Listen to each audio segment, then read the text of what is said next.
তারপর কুবেরের সিংহাসন পাকা হলো পৃথিবীতে। বিজ্ঞান ঘোষণা করে দিল যন্ত্রের নিয়মই বিশ্বের নিয়ম, বাহ্য সিদ্ধিলাভের বাইরে কোনো নিত্য সত্য নেই। প্রতিযোগিতার উগ্রতা সর্বব্যাপী হয়ে উঠল, দস্যুবৃত্তি ভদ্রবেশে পেল সম্মান। লোভের প্রকাশ্য ও চোরা রাস্তা দিয়ে খনিতে, কারখানায়, বড় বড় আবাদে ছদ্ম নামধারী দাসবৃত্তি, মিথ্যাচার ও নির্দয়তা কীরকম হিংস্র হয়ে উঠেছে সে সম্পর্কে পাশ্চাত্য সাহিত্যে রোমহর্ষক বর্ণনা বিস্তার পাওয়া যায়। আসলে পাশ্চাত্যে যারা টাকা করে আর যারা টাকা জোগায়, বহুদিন হলো তাদের মধ্যে হাতাহাতি বেঁধে গেছে। মানুষের সবচেয়ে বড় ধর্ম সমাজ ধর্ম। লোভ রিপু তার সবচেয়ে বড় হন্তারক।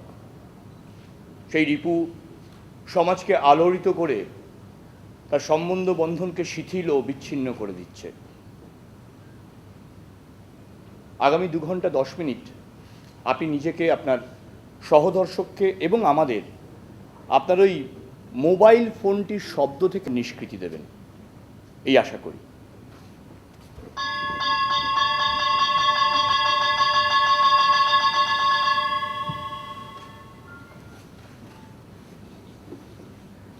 আমাদের অনেকেরই ইচ্ছে ছিল রবীন্দ্রনাথ ঠাকুরের কোনো টেক্সট নিয়ে কাজ করার। এই বছরটা তার ১৫০তম জন্মবর্ষ, তো তাই সেই উপলক্ষটাকেও কাজে লাগানোর কথা উঠল। তখন সেই বিশাল মানুষটার দীর্ঘ জার্নির সাথে পরিচিত হবার একটা চেষ্টা শুরু করা হলো। আসলে কি হয়েছে বলুন তো? তার আমাদের দলের সকলের তো ঠিক সেই অর্থে ধারাবাহিকভাবে রবীন্দ্রনাথ পড়া নেই, কিন্তু তার জার্নিটা সম্পর্কে আবছা হলেও একটা ধারণা না করে শুধুমাত্র তার বিচ্ছিন্ন কোনো একটা টেক্সট নিয়ে কাজ করার স্পর্ধা আমাদের ঠিক ছিল। তবে রবীন্দ্রনাথের পার্টিকুলার কোন টেক্সটটা নিয়ে কাজ করব এটা এখনো স্থির করে উঠতে পারিনি। এই না জানার গল্পটা একটা আলাদা জার্নি। আমাদের প্রত্যেকের বিচ্ছিন্ন বিচ্ছিন্ন জীবন, কিন্তু সেটাকে নিয়েই একসাথে নাটক করাটা চলছিল। সেই চলাটা চলতে চলতে তার অনেক কিছু বোঝা না বোঝা, অনেক বিষয় একমতে পৌঁছতে পারা না পারা, এই সমস্তই ওই জীবন, এই সময়ের ভাবনা, এই সমস্তই রবীন্দ্রনাথের দর্শন আর তার ফিকশনগুলোর সাথে একটা অদ্ভুত রাসায়নিক বিক্রিয়ায় জড়িয়ে পড়ল। সময় এসে গেলে দেখা গেল আমাদের হাতে এই অসমাপ্ত, উন্মুক্ত বা অনেকান্ত টেক্সটা ছাড়া আর কিছুই নেই।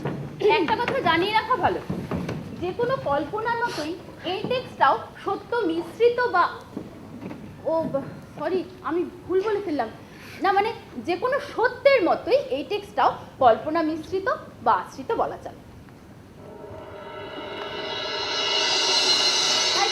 হ্যাঁ, এই মাপের দুটোকে আর এইগুলোকে সবাই কোণার দিকে হ্যাঁ, এই বাবলু, এই এসো বাবা মাপে, চলো তোমার কোনা তাকে। ও চলো বাবা। তোদের এই দুঃখ আমি সইব কি করে বল? শুরু আর রবীন্দ্রনাথ ছাড়া যেন বাংলা নাটকে একটা সংলাপও লেখা হয়। বিদ্যাদি বেশি খুঁচিও না, আরডিএক্স থাকতে পারে, ফেটে উড়ে যাবে। কেন দেওয়ারি চাটাচি কেস নাকি যে খোঁচানো যাবে না? দাবানল জ্বলে ওঠার আগে গুমরে গুমরে ধোয়া। অসহ্য। আচ্ছা সুদীপ, তো আমার একটা কথা বলতো, রবীন্দ্র নাটক করতে হবে এটা কে ঠিক করবে? কেউ ঠিক করলে? তাহলে এই যে লিস্ট কোথায় গেল? হ্যাঁ, রক্তকরবীর কোন কোন অংশ হবে তার দায়িত্বে সঙ্গমিত্রা, ডাকঘরের টুকরোগুলোর দায়িত্বে সুদীপ্ত, মুক্তধারা আমি, বিসর্জন অর্পিতা, ঘরে বাইরে ওটা রঞ্জন নিজে করাবে। হ্যাঁ, তাহলে লিস্টটা কিসে? আরে ওগুলো তো পড়ার জন্য। দেখ, নাটক শুধু বসে বসে না পড়ে আমরা যদি তার গুরুত্বপূর্ণ অংশগুলো একটু মাউন্ট করতে করতে যাই, তাহলে রবীন্দ্র নাটকের চলনটা একটু বুঝতে সুবিধা হবে। তাই আচ্ছা আকবরদা, রবীন্দ্র নাটকে বাংলা শব্দটায় তোমার অ্যালার্জি আছে? দেখ, অ্যালার্জির কোনো প্রশ্নই নেই, কিন্তু কি করছি, কেন করছি সেটা তো স্পষ্ট জানা চাই আমার নিজের কাছে, অন্তত থিয়েটারের ক্ষেত্রে। সুদীপ্ত, সময়টাকে বোঝার চেষ্টা কর। কোন সময় দাঁড়িয়ে রবীন্দ্রনাথ করছিস সেটা বোঝ। এই সময় দাঁড়িয়ে রবীন্দ্রনাথের লিখে দিয়ে যাওয়া কতগুলো নাটক ছাড়া আমাদের অনেক গুরুত্বপূর্ণ কথা বলতে হবে। আরে আমরা শুধু নাটক পড়বো না, তুই মানে? কেন বুঝতে পারছিস না? আমাদের আরো অনেক লেখা পড়তে হবে। এই তো, এই পড় তো একবার। মা, লিস্টটা পড়ে দে। যে লেখাগুলো আমার নতুন করে এখন পড়তে হবে: নাটক রক্তকরবী, ডাকঘর, বিসর্জন, রাজা, মুক্তধারা, উপন্যাস ঘরে বাইরে, চতুরঙ্গ 4 অধ্যায়, প্রবন্ধ রাশিয়ার চিঠি, ভূসম্পদের পিত্তহরণ, সমবায়, সভ্যতার সংকট, মানুষের এই নতুন করে পড়তে হবে তো? তাহলে কিন্তু আমার কিছু পড়তে হবে না, আমার পুরনো করেই কিছু পড়া। না, আমি পড়াশোনা করে কথাকে পড়তে হবে না, কারণ কথা ছোট। এই দেখ, size দেখ।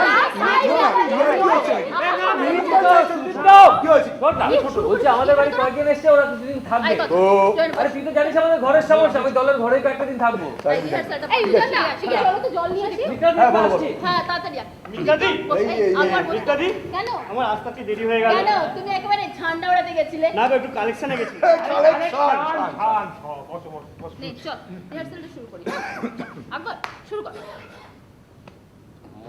চিত্তে নিতে নিতে কে যে নাচে তাতা তুই আহা, আমি একটা কথা বলি, দেখ বিষয়টা হচ্ছে, দেখ এই গানটা তো আনন্দের গান, এটা আনন্দের সাথে জোশে গাইতে হবে। হ্যাঁ চল নে শুরু কর, আবার শুরু কর। চিত্তে নৃত্যে নৃত্যে কে যে নাচে তাতা তুই তুই আকবর, আসলে আমি যেটা চাইছি সেটা একদম পাচ্ছি না। আমি তোদের এই গানের পরের লাইনটা একবার গিয়ে দেখিয়ে দেবো। হ্যাঁ দেখি তো। কি আনন্দ, কি আনন্দ, কি আনন্দ দিবারাত্রি, এইটা চাইছি, ভেতর থেকে আসুক। হ্যাঁ আবার শুরু কর।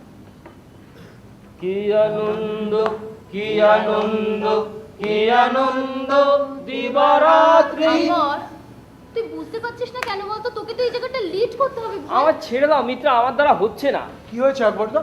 বাদ দে। না, তুমি না চাইলে অবশ্য জোর তো করতে পারি না, ভাবলাম যদি শেয়ার করতে পারো। বললাম তো বাদ দে না রে ভাই। আসলে রিহার্সালটা হ্যাম্পার্ড হচ্ছে তো। থাম না সুদীপ্ত, আকবর দাদা কোনো কারণে ডিস্টার্ব আছে। আমার সত্যি ছেড়ে দাও মিত্রা, আমার জন্য অন্যদের সরি ভাই।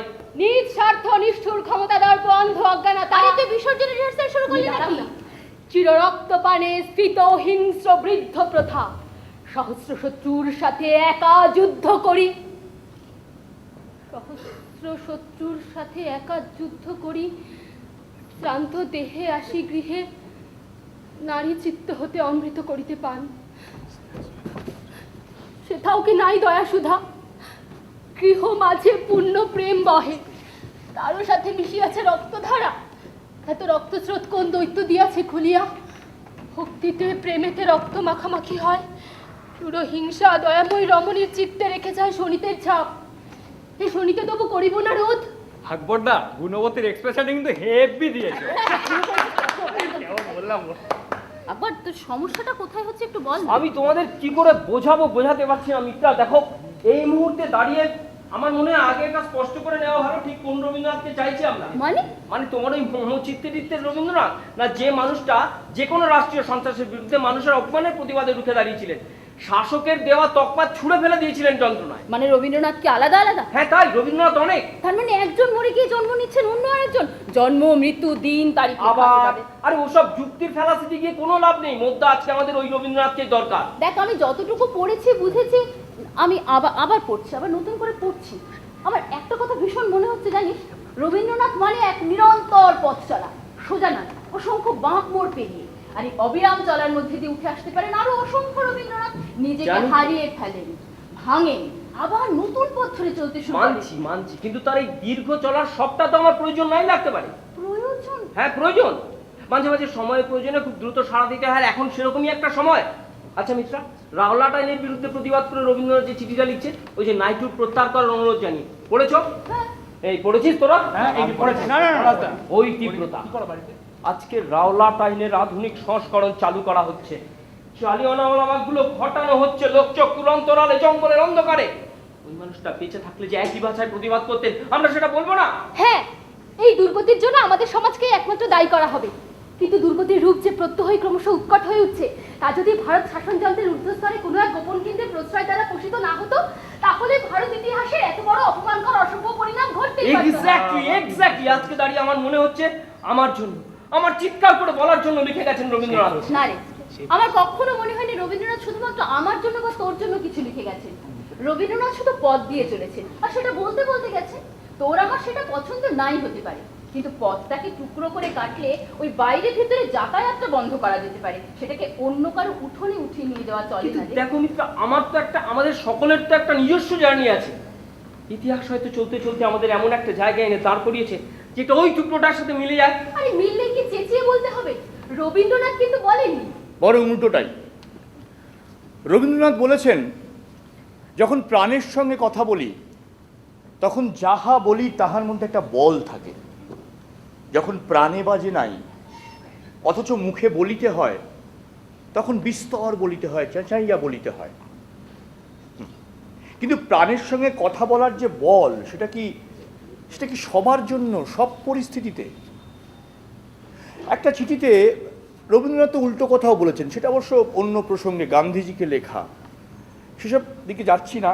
কিন্তু এই প্রাণের সঙ্গে কথা বলার যে বল, এই যে উপলব্ধি, সেটাতে এরা পৌঁছবে কি করে এখনই? তোকে একটা কথা বলবো আকবর। কি? এইমাত্র অপু তোকে একটা সংলাপ বলছিল না বিসর্জনে? রাজা গোবিন্দমাণিক্য বলছেন রানী গুণবতীকে, কখন বলতো? অত ডিটেলে ঠিক মনে নেই। প্রথম অঙ্ক, তৃতীয় বা চতুর্থ দৃশ্য বল। চতুর্থ। দেখ, তার আগেই রাজা ঘোষণা করেছেন বলিদান নিষিদ্ধ। একটা কথা খেয়াল করেছিস? মহারাজ গোবিন্দমাণিক্য কিন্তু তার ক্ষমতা নিয়ে আসছেন না, প্রায় আকুতি করছেন তার কাছের মানুষটাকে। আর রাজা বলে নিষেধ করেননি কোনো রাজস্বিক কারণে। ওই ছোট্ট মেয়ে অপর্ণা, ওকে তার ছাগল ছানা মারা যাওয়ার দুঃখে কাঁদতে দেখে তারও কান্না পেয়ে গেছিল। আর এর কোনোটাই রাজপৌরুষের পক্ষে মানানসই নয়, বরং অনেক বেশি আমাদের সমাজ যাকে বলে ওই নারী সুলভ। রবীন্দ্রনাথ বারবার এই কথাগুলোকে বলছেন এভাবে, মমতা করে। আসলে তিনি বোধহয় বিশ্বাস করতেন, জানিস, আমাদের সভ্যতার পৌরুষ একটু একটু কম হতো। এই ভূমিতে রানী গুণবতী মেনে নেননি, এটা ঠিক, কিন্তু মিত্রাদি তিনিও তো মানছেন।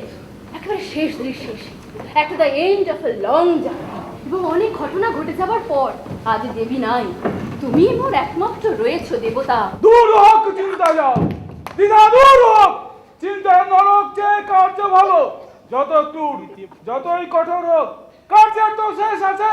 চিন্তার সীমানা নাই কোথা, ধরে সে সহস্র মূর্তি পলকে পলকে বাষ্পের মতন। চারিদিকে যতই সে পথ খুঁজে মোড়া, পথ ততই লুপ্ত পরিশ্রমে রবীন্দ্রনাথের বিসর্জন হয়ে গেল। আকবরের সাথে একটু কথা বলতে হবে। সেদিন ভারতবর্ষের জনসাধারণের যে নিদারুণ দারিদ্র্য আমার সম্মুখে উদ্ঘাটিত হলো, তা হৃদয় বিদারক। অন্ন, বস্ত্র, পানীয়, শিক্ষা, আরোগ্য প্রভৃতি মানুষের শরীর মনের পক্ষে যা কিছু অত্যাবশ্যক, তার এমন নিরতিশয় অভাব বোধহয় পৃথিবীর আধুনিক শাসন চালিত কোনো দেশেই ঘটেনি। রবীন্দ্রনাথ লিখেছিলেন তার ৮০ বর্ষ পূর্তি উৎসবের অভিভাষণে, লেখাটির নাম সভ্যতার সংকট। রবীন্দ্রনাথের এই ভারতবর্ষটা যে ভেতরে ভেতরে কোথাও এতটুকু পাল্টালো না, সেটা নিয়ে আকবরের কিঞ্চিত অধিক যন্ত্রণা আছে। আর সেই যন্ত্রণা নিরসনের জন্য রাস্তায় নামাটামাও ছিল। ওর মতে এরকম ভয়াবহ সময় ওর জীবনে আর কখনো আসেনি। এখন অবশ্য যন্ত্রণা নিরসনের যাবতীয় পদ্ধতি ওই সরকারি চাকরি এবং বউ ছেলের চৌখুটিকে অতিক্রম না করে। সেই কারণেই তো আকবর ওই থিয়েটারে আসে তার ওই অতিক্রমণ ইচ্ছেটা প্রকাশ করার জন্য, বাঙালির দীর্ঘ অভ্যাসে। রবীন্দ্রনাথ, তার মূর্তি বসানো হয়েছে, ঠিকঠাক থিম পুজো হলে দর্শকের অভাব হবে না।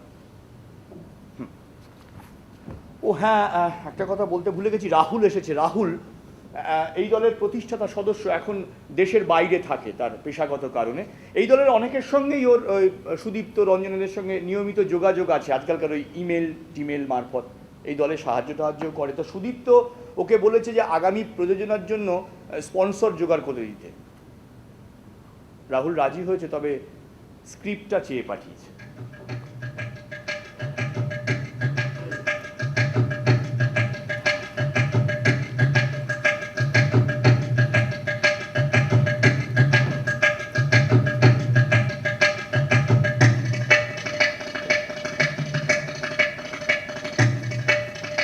তুমি তো এ ঘরে নতুন এলে, এ কদিনে এদের ভাবগতিক কি বুঝছো?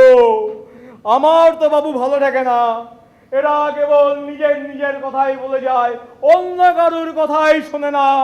না, তোমার ভেতরটা তো ফাঁপা নয়, জমাট।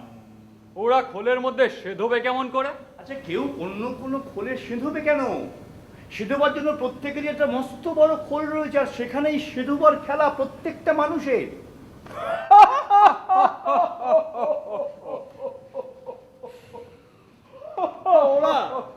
সে রবে একত্রে। আরে দেখছো না, ওরা এই ঘরটাতেই একসঙ্গে থাকতে গিয়ে রাত দিন ঠাই ঠাই ঠাই। এই ঘরটা তো একটা নমুনা মাত্র, সে তো অসীম। বিশ্ব চরাচরের সকল মানুষের ঠাঁই হতে পারে সেখানে, যাদের ইতিহাস ভবিষ্যৎ সমেত যারা সেখানে থাকতে চায়। প্রত্যেকটা মানুষের আলাদা আলাদা করে ঠাঁই হতে পারে সেখানে একত্রে।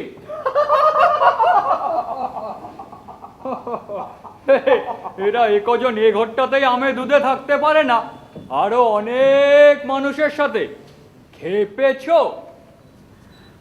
আচ্ছা, ওদের যদি বড় কোথাও মেলবার ইচ্ছে নাই থাকতো, তাহলে এই ছোট্ট ঘরটার মধ্যে ওরা ঠোকাঠুকি করতে এলো কেন?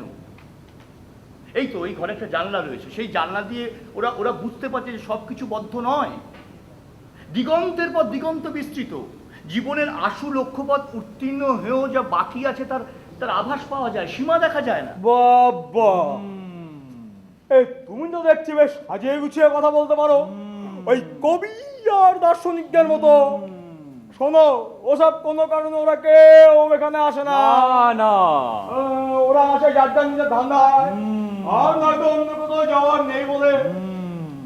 থাকো থাকো থাকো বুঝি, থাকো বুঝি। সব বুঝতে পারবে। নতুন এসেছ তো, এই চল, ওদের আসার সময় হয়ে গেছে। যেটুকু আলো প্রয়োজনের পক্ষে যথোপযুক্ত, বাইরে তারই বিস্তার অবাধ, অজস্র। সেই আলো ওদের ডাকে কেন? প্রয়োজনাতীত এই বাইরেটার প্রতি উদাসীন থাকলে ক্ষতি কি ছিল ওদের? দিন তো চলে যাচ্ছিল বেশ, যেরকম ভাবে চলছে হাজার লক্ষ প্রাণী।